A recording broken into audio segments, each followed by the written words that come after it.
welcome to the program. I'm Simisola Adigun, standing in for DEJI360. Now, the fierce political battle in Rivers State is not likely to end anytime soon, as Governor Fubara has now signed into law the state's 1.188 trillion naira budget for the 2025 fiscal year, once again shunning lawmakers loyal to his predecessor, now Minister of the Federal Capital Territory, Nyesom Wike. The governor signed the budget into law within 2 working days after presenting it to the 3-member Rivers Assembly loyal to him, led by Victor Oko-Jumbo on Monday. In a speech after signing the bill into law on Thursday, January 2, 2025, Fubara thanked the Victor Oko-Jumbo-led State Assembly for doing a good job, recognizing it as the only existing assembly. Fubara further declared that Martins Amewole and 26 other members who defected from the People's Democratic Party to the ruling All Progressives Congress ceased to be recognized as legislators, despite their recent efforts at denying their actions. He emphasized that despite granting them ample time to reconsider their stance, the decision to disqualify them is final and irreversible. As expected, the Martins Amewole-led House of Assembly has rejected the presentation of the 2025 appropriation bill to the Oko-Jumbo-led faction, describing Fubara's action as recalcitrant, lawless, and a demonstration of disdain for judicial pronouncement. Recall that back in 2024, the appeal court reaffirmed that the only legitimate House of Assembly in Rivers State remained the one led by Speaker Martins Amewole. Now, this development is similar to last year's event where Governor Fubara presented the 800 billion naira 2024 budget before a 4-member assembly and assented to it within 24 hours. The Rivers State High Court, sitting in Port Harcourt, has however dismissed the suit, seeking to compel Governor Fubara to represent the 800 billion naira budget to the aggrieved 27 lawmakers of the State House of Assembly led by Martins Amewole. Well, let's get a legal perspective to this development.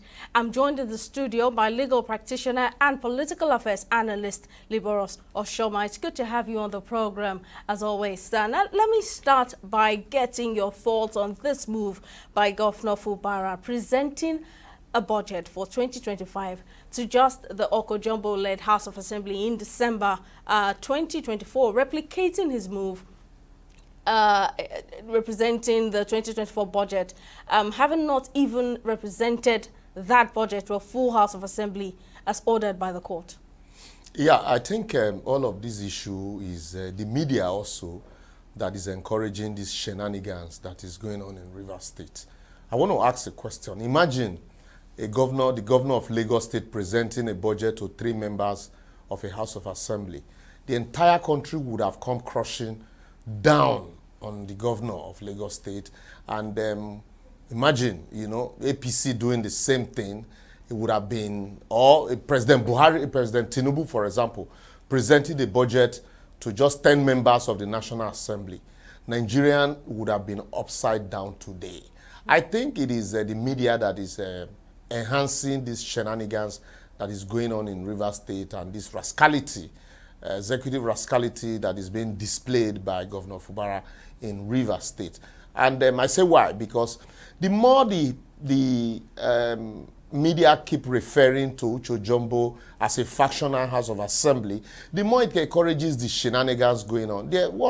For me, in the eye of the law, there is no 2 House of Assembly. There's only 1 House of Assembly, and that House of Assembly is the one led by Martin Amewole, and what anybody wants to say. And I say it, time without number. Section 109 of the Constitution clearly spells out what should happen. We all know Section 109, sub 1, paragraph G, says once you defect, you lose your seat. But that section is not self-executory. The section must be given vent, must be empowered by the court of law. And if you look at subsection 2 of Section 109, it says that the Speaker is the one that shall do that. But if you go to case laws, the court had consistently held that to avoid a case of bias by members, that it is the court that can make that pronouncement. And I say it also, it's like the penalty for murder. I have said this over and over again. The penalty for murder is death. But that does not mean that once somebody commits murder, that it should be pounced on and then, killed immediately. It's still the court that person is still presumed innocent until the contrary is proved. In as far as, the Rivers State House of Assembly members, Amehule and co. had defected, it is left for the courts. The governor cannot resort to self-help by saying, I no longer recognize them. What he should do is to ventilate whatever grievance he has or whatever evidence that they have, place them before the court and ask the court to make that pronouncement. Because if everybody decides to resort to self-help, we have members who have defected from National Assembly. The Speaker of the House of National House of Rep and the Senate President had not, on his own, or the President had not said, because you defected, I will not recognize you. That's not the law. And this thing is happening because in Nigeria, once you are perceived to be at the receiving end, and once you're perceived to be the weaker one, everybody gravitate towards you, irrespective of the illegality that you have perpetrated. What we are basically encouraging is illegality, a situation where somebody is presenting a budget to 3 members of a House of Assembly, and then we are looking for law or case law to support it, and then people are interpreting sentiment in the place of law, and tomorrow, a governor can rise up and say, well, I suspend all the members of a state of House of Assembly, I recognize only one person, and then you present that budget, you present law before that person, and these laws are not scrutinized, and then the next thing, the eyes will have it. And if we can tolerate this, then we should tolerate every shenanigans that the APC-led government at the center is throwing at us. Well, help us understand the legal implications of this move by Governor Fubara, especially considering that he's yet to represent the 2024 Rivers State budget. Like I said before, this move by the Rivers State Governor, Similaye Fubara, is an impeachable offense. It is spending money without appropriation. Appropriation law is a law.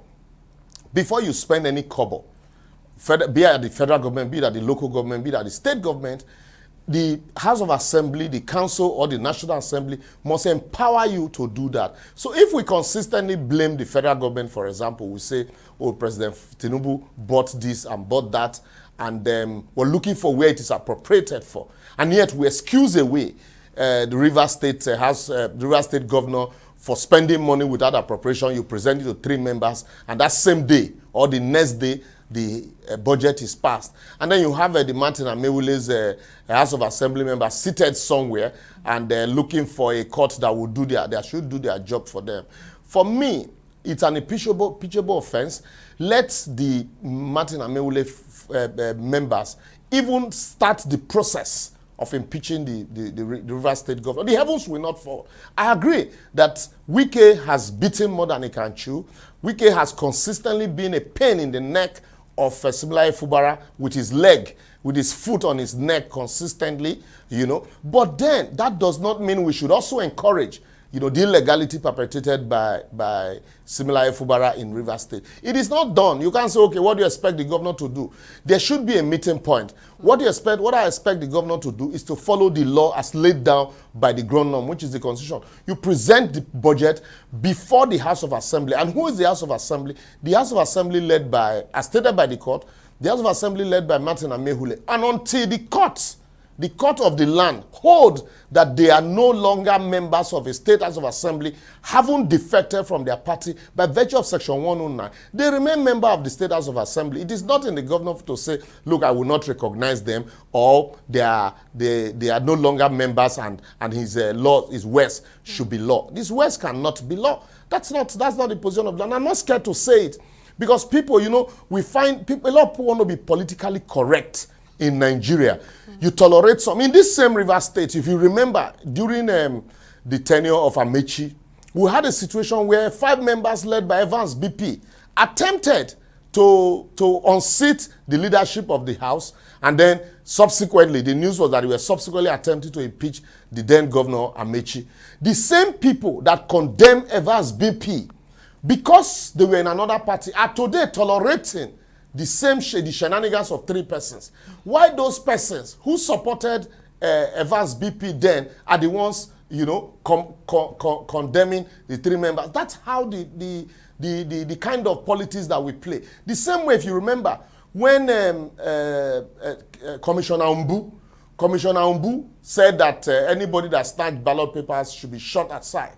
You remember PDP was in government then. The PDP supported him and said, yes, it is, that is the position of the law. Even though we condemned that decision, that the fact that somebody stole a ballot paper, even though it is a wrong, it is the court that will still make a pronouncement before that punishment can be meted out. The PDP supported him. The APC condemned it.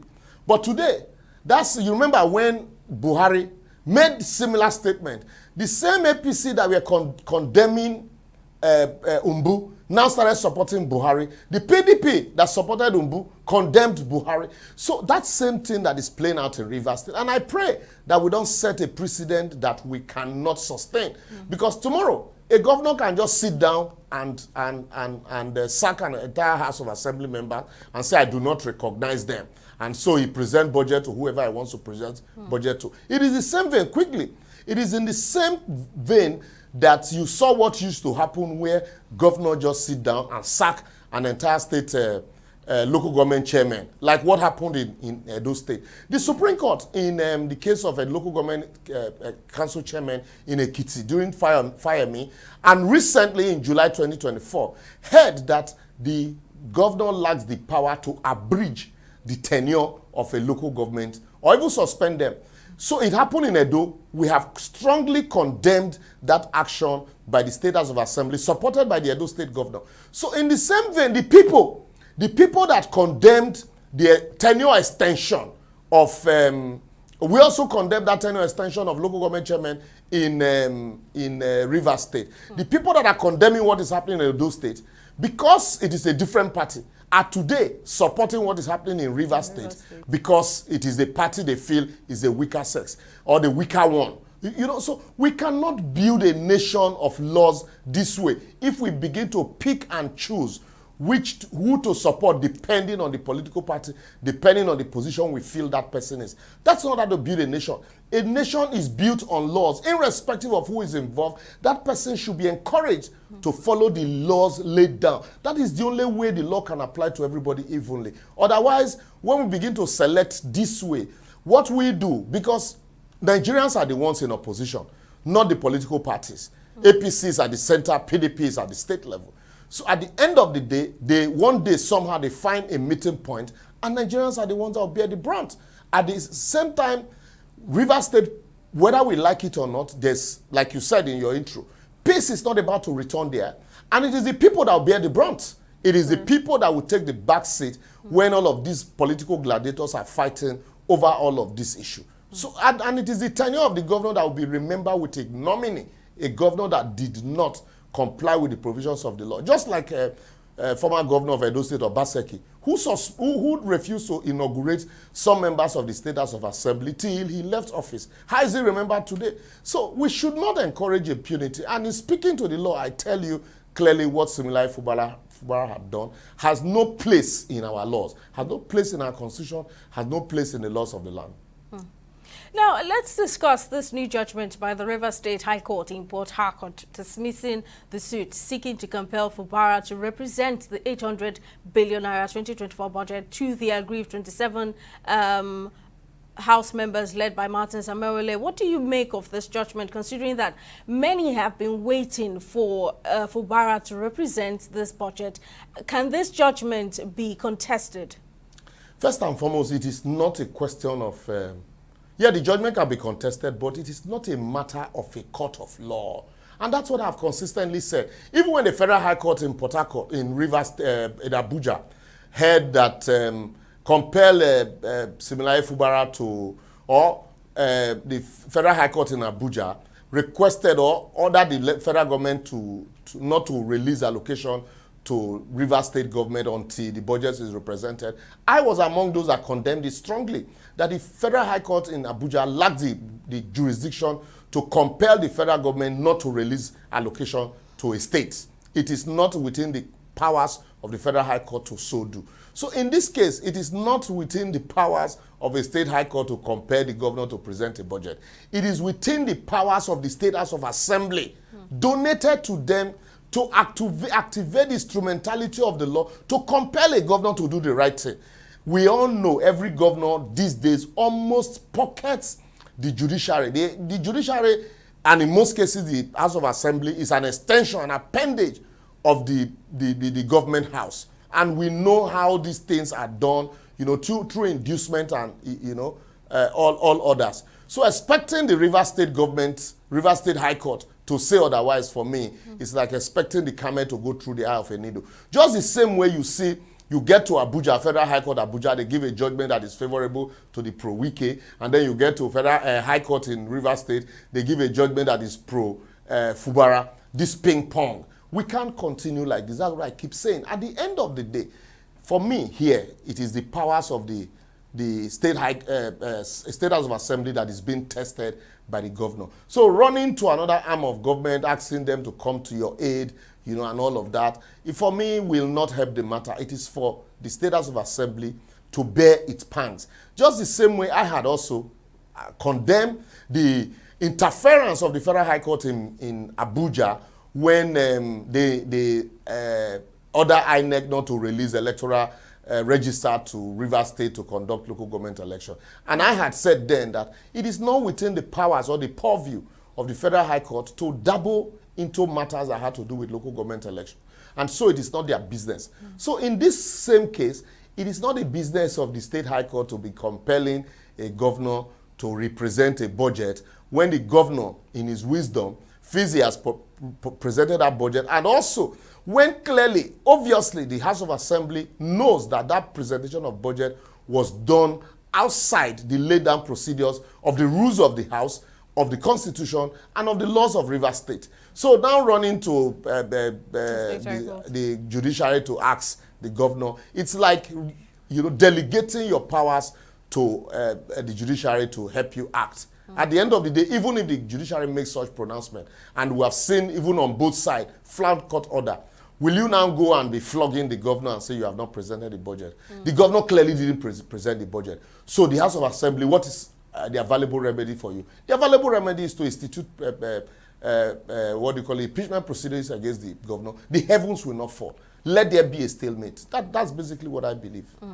Now, as at the moment, the state's 2024 budget, both budgets as the 2024 and 2025 budget, have been rejected by various quarters. However, Governor Fubara appears unbothered about the situation he has clearly created. Now, what implications do you think this will have on his governance and politics in Rivers State in general? Governor Fubara should know that those encouraging him today are not encouraging him because they believe in him or because they believe, in his savviness or in his political, astuteness. The same way some of these persons once, praised Wike to high heaven when he was an emperor in Rivers State. Those same people today are praising him. It is for their pocket, his stomach infrastructure. At the end of all of this, when all of this is over, it is Governor Fubara that will sit down with the long arm of the law. It is Governor Fubara that will be asked to account for monies that he spent without appropriation.